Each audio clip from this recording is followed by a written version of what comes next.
Ok, vamos dar continuidade então ao primeiro vídeo que fizemos sobre depressão, as relações abusivas e a fé cristã.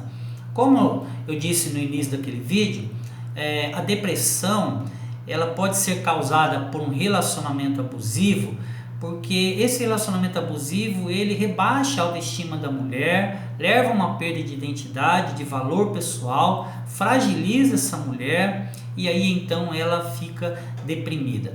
Vimos no primeiro vídeo as características de um relacionamento abusivo. Listamos pelo menos umas 15 características que podem ajudar uma mulher a identificar se o seu relacionamento é abusivo.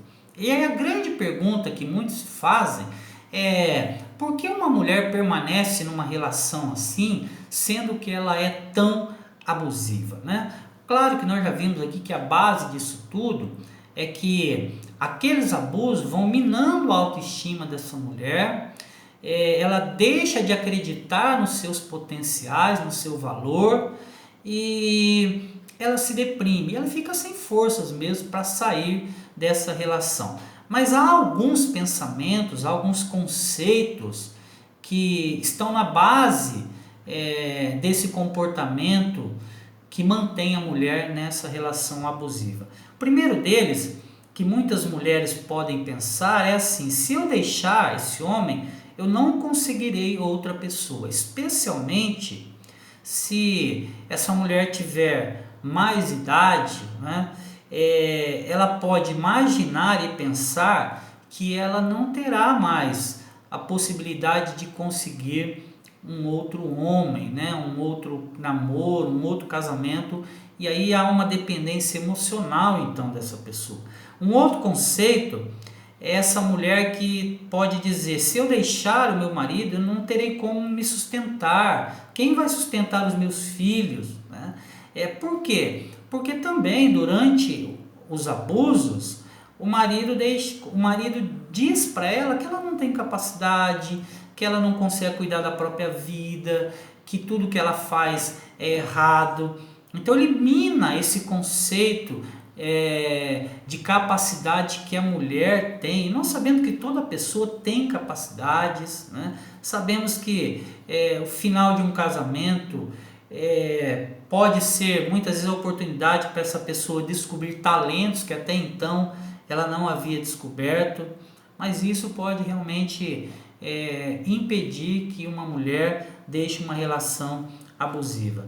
Outra coisa muito importante, às vezes, é o medo, né? Porque ele ameaça muitas vezes ou de se matar, e aí essa mulher fica com medo de deixá-lo, porque vai que ele se mata e depois ela pode se sentir culpada por isso, ou ele pode ameaçar de matar essa mulher, tá? Se ela o deixar. E aí, nesse caso, se chegar a esse ponto, né, essa mulher precisa fazer uma denúncia, né, procurar as medidas protetivas, tomar todos os cuidados necessários, porque nós, todos os dias no noticiário, nós ouvimos falar dos feminicídios, das violências físicas e verbais contra as mulheres. Então é uma possibilidade a ser considerada, né? Essa mulher fica com medo, por isso que é muito importante uma rede de apoio para que essa mulher possa tomar as decisões que são necessárias.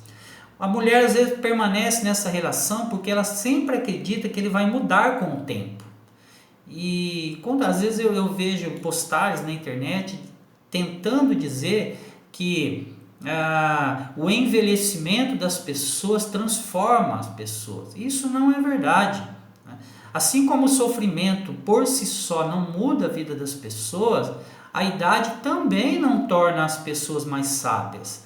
O que torna as pessoas mais sábias é se ela tiver aprendizados com a vida a partir de valores e princípios da palavra de Deus. A idade por si só não provoca mudança. Então, mas a mulher sempre acredita. Por quê? Porque ele chora, ele diz que vai mudar, dessa vez eu vou mudar, eu vou tentar. Então essa mulher acaba sempre acreditando que ele vai mudar com o tempo. Depois que casar, ele vai melhorar.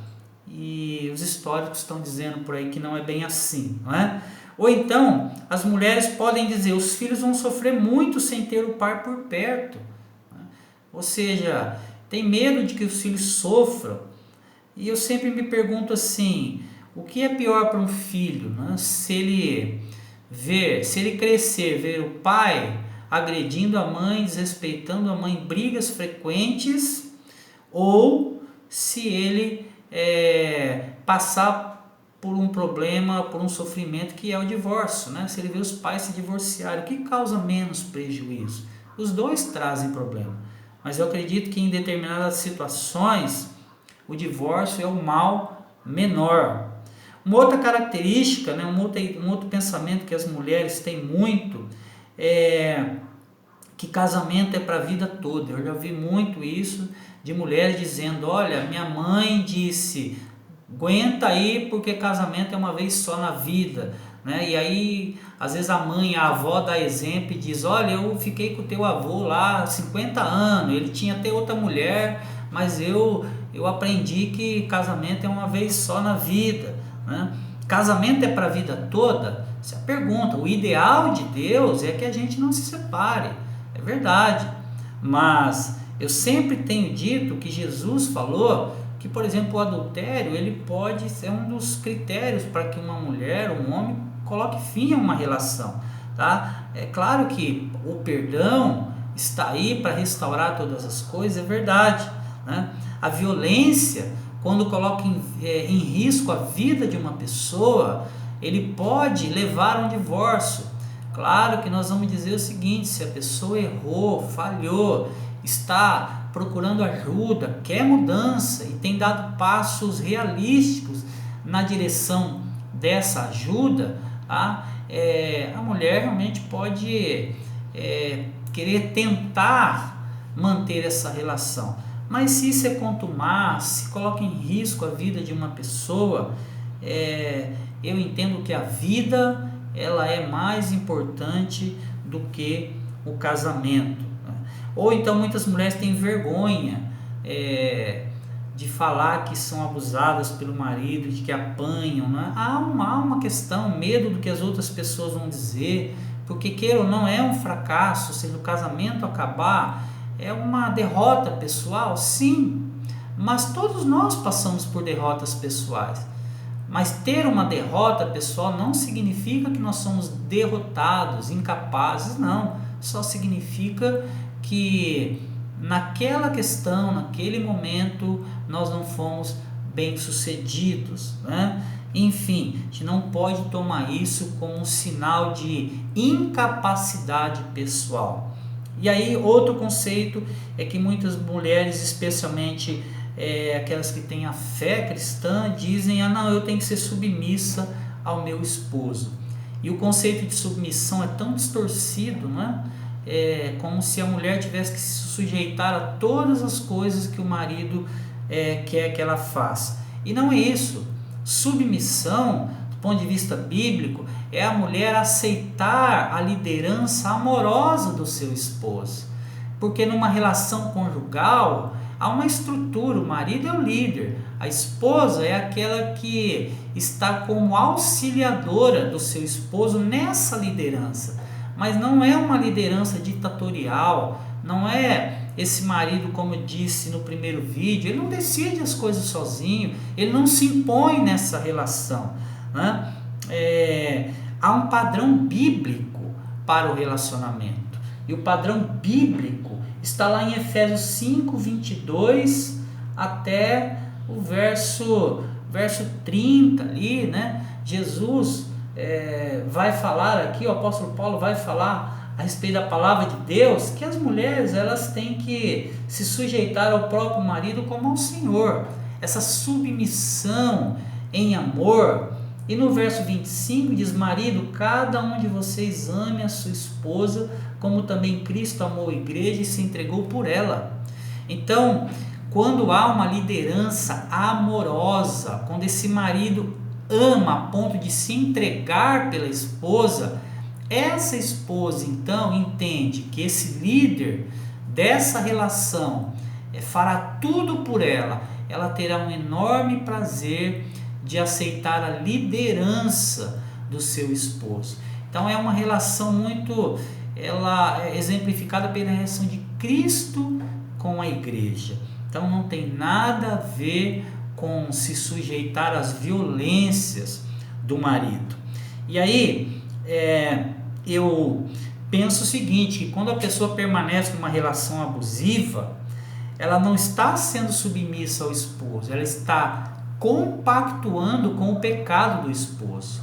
E quando eu digo que ela não permanece, eu digo que essa pessoa tem que procurar ajuda, seja, se for cristã, seja dos pastores ou lá do padre, da igreja que você frequenta, ou seja de um psicólogo, né? Uma ajuda para quê? Para colocar fim a esse relacionamento abusivo e em muitos casos uma denúncia para a polícia pode ser necessária. Então essa mulher, a única coisa que eu sei que não é adequado ela permanecer num relacionamento abusivo, achando que com o tempo essa pessoa vai mudar.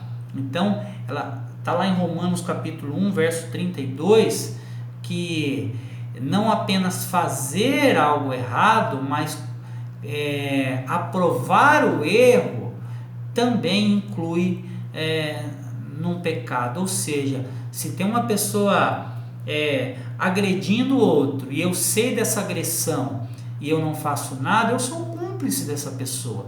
Então eu queria dizer que quando a mulher